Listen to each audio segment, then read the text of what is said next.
Que Dieu vous bénisse.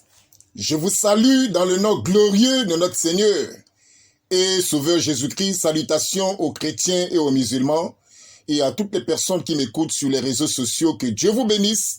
Je suis votre frère, le frère Jérémie. Je suis serviteur de Dieu, mais aussi un prédicateur de l'évangile. C'est vrai que la plupart des personnes me posent des questions. Pourquoi je ne fais plus de débats télévisés? J'aimerais d'abord vous saluer avec un verset de la Bible. Nous sommes dans Deutéronome chapitre 28. À partir du verset 7, il est écrit « L'Éternel te donnera la victoire sur tes ennemis qui s'élèveront contre toi. Ils sortiront contre toi par un seul chemin et ils s'enfuiront devant toi par 7 chemins. » En principe, c'est ce qui est arrivé avec ce fameux docteur musulman Abdul Mahdi qui, par la grâce de Dieu, moi et mon frère Sunnite, nous l'avons mis hors d'état de nuire. Mes frères, je suis ouvert à 100% pour les débats télévisés, pour les véritables débats télévisés avec nos amis musulmans. Mais quant à Abdul Mahdi, nous connaissons déjà le résultat, il a été écrasé. Il a été vraiment amoché, parce que pendant les débats de 2014, nous l'avons vraiment crucifié.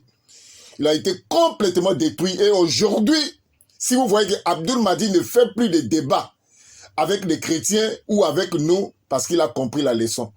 En principe, il a peur que nous puissions lui faire perdre sa petite crédibilité qui lui reste.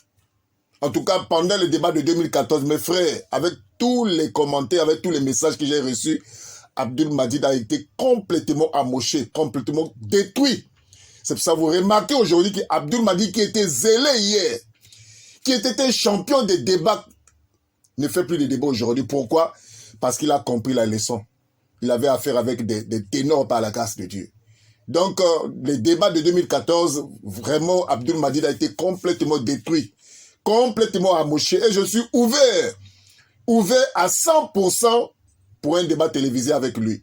Et je tiens à vous dire qu'il avait déjà lancé un défi en 2014.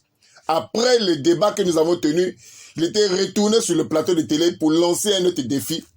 Et aujourd'hui, lorsque je l'appelle pour que nous puissions relever ce défi-là, il a peur. Il a peur, pourquoi? Parce qu'il sait que le résultat sera le même. Il sera encore détruit comme il a été détruit en 2014. Donc je suis ouvert. Mon numéro de téléphone a toujours été affiché sur toutes les vidéos que je fais. Que ce soit même ces petits élèves qu'il a fabriqués. Je suis ouvert à 100% pour leur donner une leçon. Mais une chose est sûre, c'est Abdul Mahdi que j'attends. C'est lui que je veux. Un véritable face-à-face avec lui. Et je crois que les téléspectateurs, tous ceux qui suivront cette vidéo seront vraiment servis. Que Dieu vous bénisse et que la grâce de Dieu soit avec vous. Nous sommes avec vous, mes frères. Le véritable disciple de Jésus-Christ, conformément à Luc chapitre 21, à partir du verset 15, demeure invaincu. On ne peut pas vaincre un disciple de Jésus, c'est impossible. C'est pour ça que moi, je ne peux pas imaginer qu'un musulman puisse me vaincre face à un débat. C'est une chose qui n'arrivera jamais par la grâce de Dieu. Que Dieu vous bénisse et que la grâce de Dieu soit avec vous. Amen.